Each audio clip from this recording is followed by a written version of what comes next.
दोस्तों, महाराष्ट्र में वैसे तो अलग अलग तरह की लड़ाई चल रही है इस बार चुनाव में। एक लड़ाई है इंडिया वर्सेस एनडीए गठबंधन के बीच, एक लड़ाई है एकनाथ शिंदे और उद्धव ठाकरे के बीच, ये साबित करने के लिए कि असली और नकली शिवसेना कौन सी है।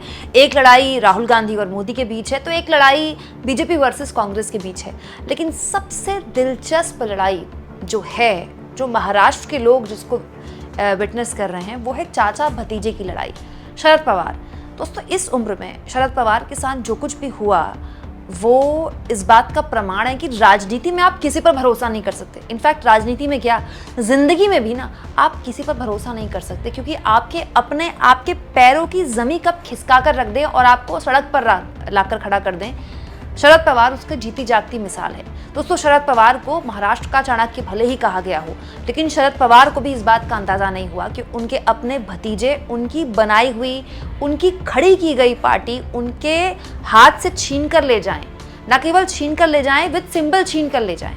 शरद पवार के लिए इस उम्र में इससे बड़ा धक्का कोई और हो नहीं सकता। दोस्तों, इसीलिए शरद पवार ने तय कर लिया है कि लोकसभा चुनाव के जैसे वो विधानसभा चुनाव में भी इसी मुद्दे पर चुनाव लड़ना चाहते हैं। दोस्तों, लोकसभा चुनाव के दौरान शरद पवार को लेकर मोदी जी ने अपनी रैलियों में भटकती आत्मा जैसे शब्दों का इस्तेमाल किया और शरद पवार को लेकर इस तरह के बयान उल्टे पड़े और शरद पवार की पार्टी ने शानदार प्रदर्शन किया। दोस्तों, मैं बार बार ये बात कहती हूँ, पहली बार अपना पहला चुनाव एक बिल्कुल नई पार्टी के साथ, नए सिंबल के साथ लड़ना, और उसमें शरद पवार ने और उद्धव ठाकरे ने जो परफॉर्मेंस दिया है वो इट इज़ रियली फिनोमिनल। मतलब इंडियन पॉलिटिक्स में ऐसा बहुत कम देखने को मिलता है।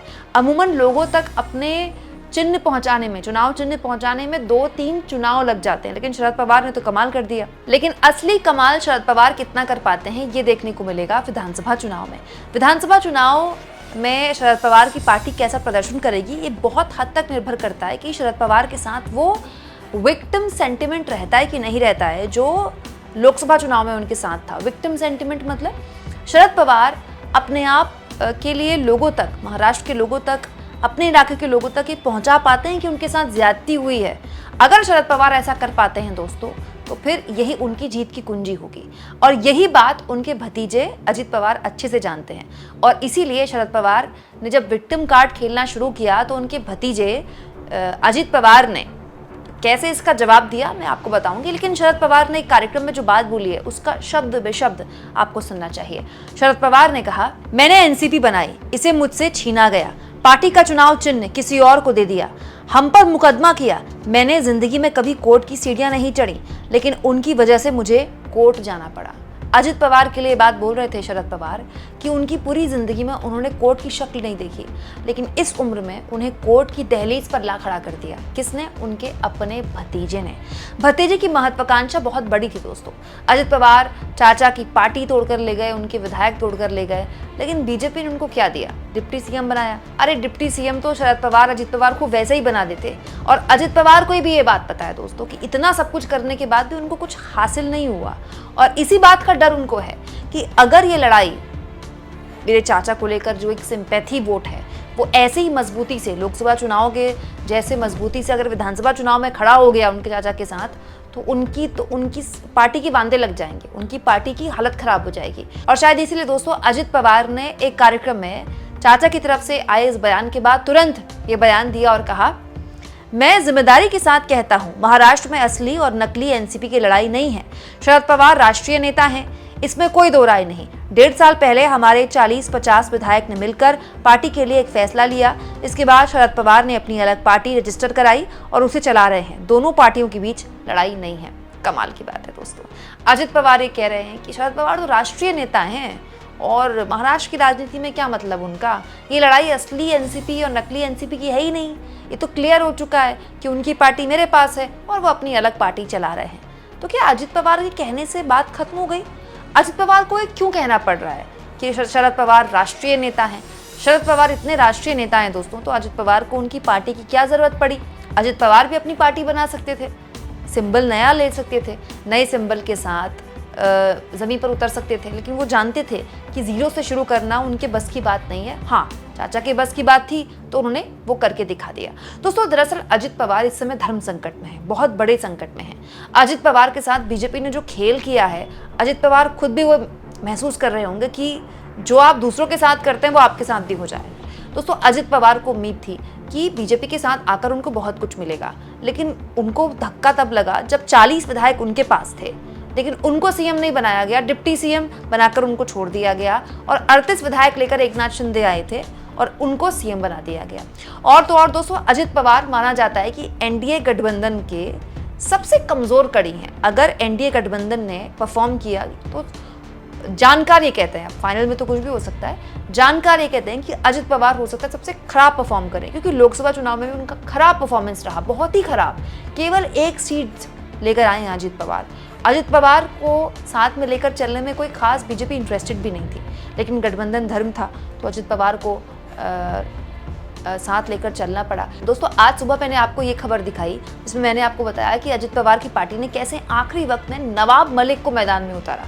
नवाब मलिक वो एनसीपी नेता हैं जिन पर बीजेपी ने पानी पी पी कर न केवल उनको लेकर तमाम तरह की बातें बोली, जबकि ये भी कहा कि नवाब मलिक के डी कंपनी के साथ, दाऊद के साथ संबंध है। अब बताइए, जिस पर बीजेपी दाऊद के साथ संबंध होने का आरोप लगा रही थी, अजित पवार ने उनको टिकट दे दिया। न केवल टिकट दे दिया बल्कि उनकी बेटी को भी टिकट दे दिया। बीजेपी को सार्वजनिक तौर पर यह कहना पड़ा कि हमारा ऐसे लोगों से कोई वास्ता नहीं है। इससे आप अंदाजा लगा सकते हैं कि एनडीए के अंदर कितनी सिर फूटा हुआ है।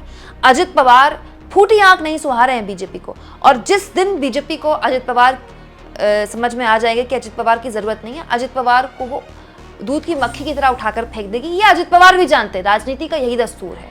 बिहार तो उसका जीता जागता प्रमाण है। चिराग पासवान की पार्टी उनके पिता के देहांत के बाद चिराग पासवान के चाचा ने उनकी पार्टी को उनसे दूर कर दिया, तो चिराग पासवान किस तरह से सड़क पर आ गए थे वो तो सब जानते हैं। उस वक्त दोस्तों वो एनडीए का हिस्सा भी नहीं थे, हालांकि वो उनकी भक्ति थी मोदी जी के प्रति कि वो मोदी जी के हनुमान बने रहे। बाद में उसका उनको फ़ायदा मिला और बीजेपी ने उनको गठबंधन का सहयोगी बनाया और टिकट दिया, उनको सीटें मिली और उसके बाद वो जीत कर भी आए। लेकिन जब उनको अपने साथ रखा तो बीजेपी ने कैसे उनके चाचा को उठाकर बाहर फेंक दिया। ये इस बात का प्रमाण है कि राजनीति में उठाकर कब आपको बाहर फेंक दिया जाए, कब आपको अंदर ला दिया जाए, ये आपके राजनीतिक वेटेज से पता चलता है।